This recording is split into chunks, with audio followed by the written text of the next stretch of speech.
So, is there anybody who still remembers Ty the Tasmanian Tiger? Now, this trilogy of 3D action platformers is amongst the many examples of a game series getting up to a third game, and then completely dropping off the face of the earth, never to be seen again. The Ty the Tasmanian Tiger franchise didn't actually end after the third game, however. It did get a fourth release, but it's a 2D platformer on PC with no physical port, or any port for that matter, to consoles. So I can't really talk about it. Moving on to the first game though, this is the one that I have the most childhood nostalgia for, and the one that I personally think is the best in the entire Ty franchise. It is level-based versus what will come around later in the series, but in my personal opinion, I actually like that more. There are some really good levels in this game that I still to this day know like the back of my hand. The character designs are also really great and unique, featuring animal types that aren't normally seen in gaming, if ever, like a koala, a cassowary,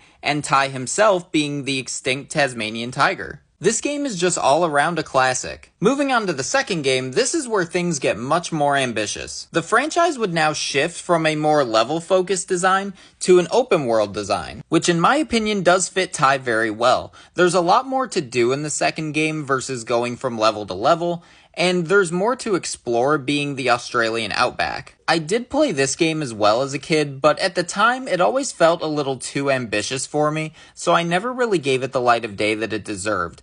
Going back to revisit it for this video though, I can say that the second game is actually really good. Now on to the third game, Night of the Quinkin, who is kind of the black sheep of the franchise. This one I had no experience with as a kid, I only played it recently for this video, and I actually really like it. But that's the thing, you won't really hear people talking about it, you'll very rarely if ever see it in a game store, and it just kind of exists while not existing. This entry does add some cool stuff from the original two, like how you can use your boomerangs in close range combat now to fight the Quinkin themselves. You can customize boomerang shells to fit the specific need that you have, and to be honest, I really like the Quinkin themselves. I find them to be a really cool enemy design. In all honesty though, I don't think any of these games are bad. They just have specific strengths and weaknesses over each other that will either put them higher or lower on a list. But all of them, no matter what, are a great time to play.